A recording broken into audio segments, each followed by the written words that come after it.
दृष्टांकरालवदने शिरोमाला विभूषणे चामुंडे मुंडमथने नारायणी नमस्तते। सभी दर्शकों को नमस्कार।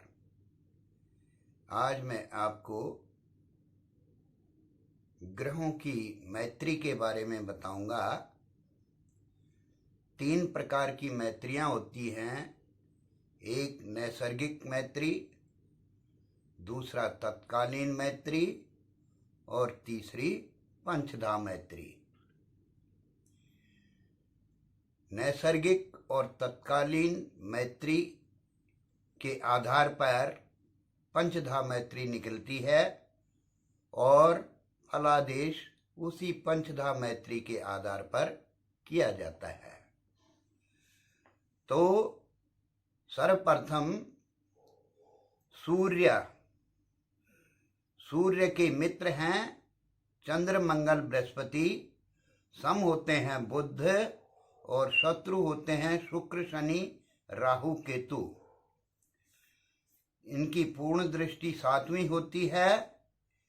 मेष राशि में 10 डिग्री पे उच्च के होते हैं और तुला राशि में 10 डिग्री में नीच के होते हैं। इनका सिंह राशि अपना घर है और सिंह राशि में ही ये मूल त्रिकोणी होते हैं। चंद्रमा के सूर्य बुध मित्र हैं। मंगल बृहस्पति शुक्र शनि राहु केतु सम हैं। इनके कोई भी शत्रु नहीं होते। चंद्रमा की पूर्ण दृष्टि 7वीं होती है। वृष राशि में ये 3 डिग्री के उच्च होते हैं। वृश्चिक राशि में 3 डिग्री में नीच के होते हैं। वृष राशि इनकी मूल त्रिकोणी है और इनकी स्वराशि कर्क राशि होती है। मंगल ग्रह का सूर्य चंद्र बृहस्पति मित्र होते हैं। शुक्र शनि केतु सम होते हैं। राहु और बुध शत्रु होते हैं।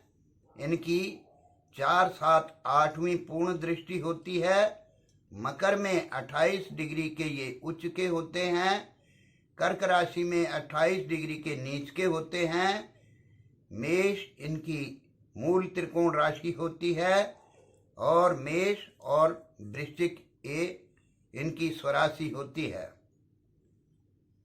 बुध के सूर्य शुक्र राहु केतु मित्र हैं। बृहस्पति मंगल शनि सम हैं और चंद्रमा इनका शत्रु होता है।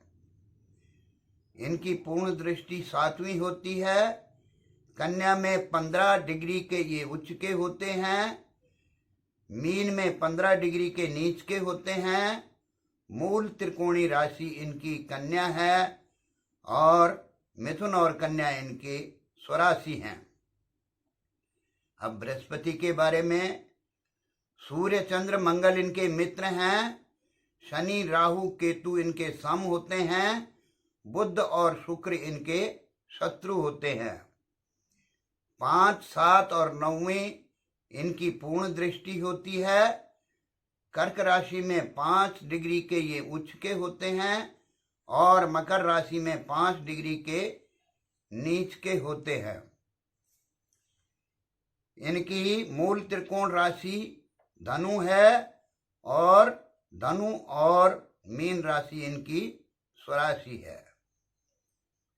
शुक्र के लिए बुध शनि राहु केतु इनके मित्र होते हैं।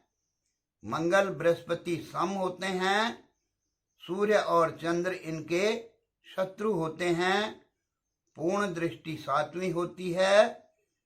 मीन राशि में 27 डिग्री के ये उच्च के होते हैं। कन्या राशि में 7 डिग्री के ये नीच के होते हैं। इनकी मूल त्रिकोण राशि तुला है और वृष तथा तुला इनकी स्वराशि होती है। शनि के बुध शुक्र और राहु मित्र होते हैं। बृहस्पति केतु शत्रु सम होते हैं। सूर्य चंद्र मंगल शत्रु होते हैं। 3, 7, 10वीं इनकी पूर्ण दृष्टि होती है। तुला में 20 डिग्री के उच्च के होते हैं। मेष में 20 डिग्री के नीच के होते हैं। इनकी मूल त्रिकोण राशि कुंभ है और मकर तथा कुंभ राशि इनकी स्वराशि होती है।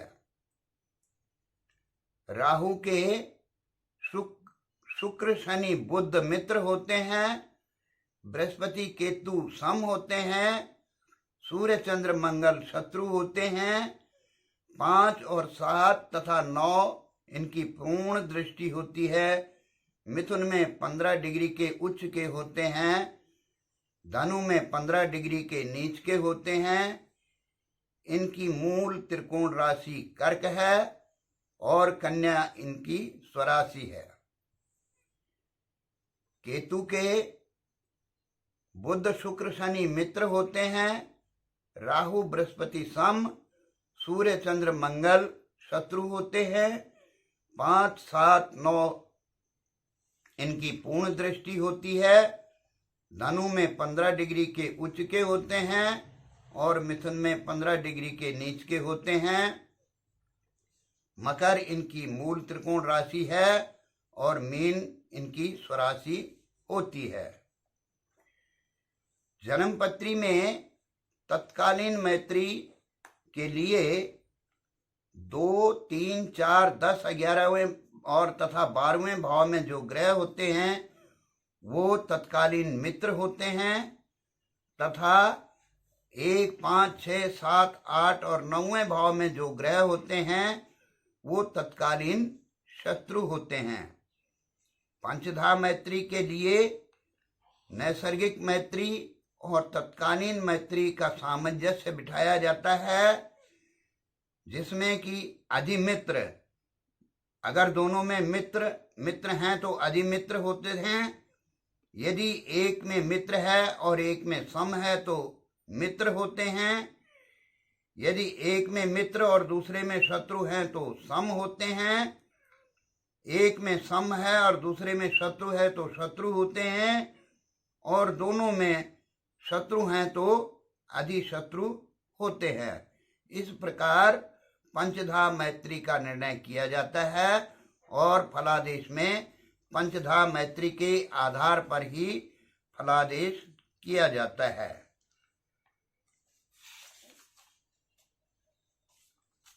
अब मैं आपको बताऊंगा कि कुछ चीजें कंठस्थ करनी होती हैं।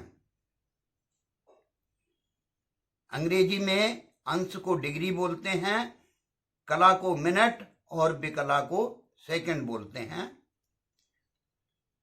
तो 60 विकला बराबर 1 कला होती है। 60 कला बराबर 1 अंश होता है। 30 अंश की एक राशि होती है। 60 विपल का 1 पल, 60 पल की 1 घटी, 60 घटी का 1 दिन रात, 2 घटी 30 पल का 1 घंटा, 2 घटी 30 विपल का 1 मिनट। सूर्योदय से जन्म समय का अंतर घंटा मिनट गुणा गया 2.5 घटी, ये घटी पलों में आपका इष्टकाल निकलता है। माना जन्म समय 10:20 पर है और सूर्योदय 6:04 पर हुआ, तो इष्टकाल निकालने के लिए 10:20 से 6:04 घटाएंगे तो 4 घंटे 16 मिनट निकले। इनको 2.5 से गुणा किया तो 10 घटी 40 पल ये इष्टकाल निकला। अगर रात्रि के 12 बजे के बाद का भी जन्म होता है तो उसको 12 के बाद 24 गिना जाता है और 24 में जितने घंटे आगे होते हैं 12, 13, 14, 25, 26, 27, 28 दूसरे सूर्योदय तक उनको किया जाता है और इसमें कोई परेशानी वाली बात नहीं होती। अब पीछे मैंने आपको सूर्योदय निकालने के लिए बताया था, आज फिर पुनः इसको बात को आपको बता रहा हूं। आपके पास सूर्योदय निकालने के लिए उस शहर के अक्षांश, देशांतर और IST से LMT करेक्शन का पता होना आवश्यक है। माना 8 अप्रैल का सूर्योदय प्राप्त करना है। पंचांग में अक्षांशों के आधार पर LMT में सूर्योदय दिया होता है। तो माना आपको चंडीगढ़ का सूर्योदय प्राप्त करना है, तो चंडीगढ़ का 30 डिग्री 44 मिनट अक्षांश है उत्तर और 76 डिग्री 52 मिनट रेखांश है पूर्व। अब आपने पंचांग में देखा कि 30 अंश पर LMT में सूर्योदय 5:42 दिया है और 35 डिग्री पर 5:38 दिया है, अर्थात 5 डिग्री में 4 मिनट का अंतर है। चंडीगढ़ का 30:44 है, तो 44 को 1 डिग्री मान दिया जाए अगर, तो लगभग 1 मिनट का अंतर आता है। तो 5:42 जो 30 डिग्री पे था उस पे -1 मिनट किया तो 5:41 हो गया और चंडीगढ़ का LMT करेक्शन 22:32 है। 32 सेकेंड को 1 मिनट मान करके 23 मान लिया जाता है और 5:41 में 23 जमा किए तो 6:04 हुए और इसमें 3 मिनट शास्त्रीय संस्कार जमा करने से 6:07 चंडीगढ़ का उस दिन का सूर्योदय होगा। वैसे आपको इंटरनेट से प्रत्येक स्थान का सूर्योदय प्राप्त हो जाता है। ये मैंने आपको विधि बताई है कि ऐसे निकाला जा सकता है। अन्य बातें दूसरे एपिसोड में बताऊंगा। धन्यवाद।